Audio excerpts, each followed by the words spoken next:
नमस्कार मित्रांनो, मी चंद्रकांत पाटील तुम्हाला नवनवीन सरकारी योजनेबद्दल माहिती देत राहतो. चॅनलला सबस्क्राईब करून घ्या. बऱ्याच लोकांनी बांधकाम कामगार योजनेचा अर्ज केलेला आहे. त्या योजनेमार्फत तुम्हाला भांड्यांचा लाभ, पेटींचा लाभ अशा बऱ्याच योजना त्या योजनेमार्फत राबवली जातात आणि तुम्हाला लाभ मिळत असतो. जर तुम्ही अर्ज केला असेल आणि तुम्हाला माहिती नसेल तुमचं कार्ड ऍक्टिव्ह आहे, डिऍक्टिव्ह आहे, तुमचं स्टेटस पेंडिंग मध्ये, तुम्हाला कार्ड मिळेल का नाही मिळेल, या व्हिडिओमध्ये आपण तुमचा आधार नंबर टाकून लॉग इन करून पाहणार आहे. तुमचं स्टेटस काय, प्रोफाईलचं ऍक्टिव्ह आहे, इनऍक्टिव्ह आहे का पेंडिंग मध्ये. चला मग लॅपटॉपच्या स्क्रीनवरती तुम्हाला बांधकाम कामगार असं नाव गुगल वरती टाकायचं आहे. टाकल्यानंतर तुमच्या समोर महाबीओसीडब्ल्यू ची वेबसाईट ओपन होईल. तिला ओपन करायचंय.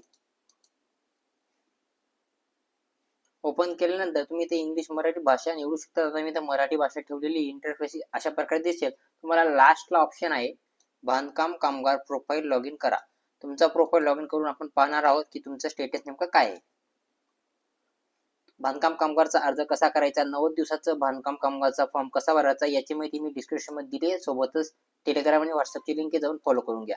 तिथे आधार कार्ड क्रमांक आणि मोबाईल नंबर टाकून प्रोसीड टू फॉर्म वरती क्लिक करायचं आहे. जो मोबाईल नंबर तुम्ही फॉर्म भरताना दिला होता तोच टाकायचा आहे. तुम्ही जो मोबाईल नंबर दिला असेल त्याचे शेवटचे 4 डिजिट तुम्हाला इथं पाहायला मिळतील. त्याच्यावरती एक ओटीपी येईल, तो ओटीपी ते टाकायचा आहे आणि व्हॅलिडेट ओटीपी या टॅबवरती क्लिक करायचं आहे. तुमच्या समोर तुमची प्रोफाईल ओपन होईल. आता इथं एक कस्टमरची प्रोफाईल ओपन झालेली. मी त्याला बाकी डिटेल हाईड करतोय प्रायव्हसीच्या कारणाने.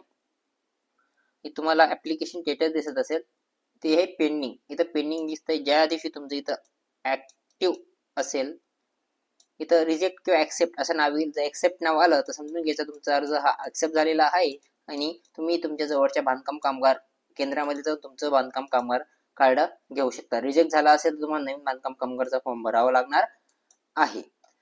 आणि दुसरी गोष्ट म्हणजे असं, जर इथं तुमचं ऍक्टिव्ह असेल तर तुम्हाला पेमेंट करावं लागणार आहे. पेमेंटची डिटेल्स खालच्या साईडला येते. ते कसं करायची याची लिंक मी डिस्क्रिप्शन मध्ये दिलेली आहे.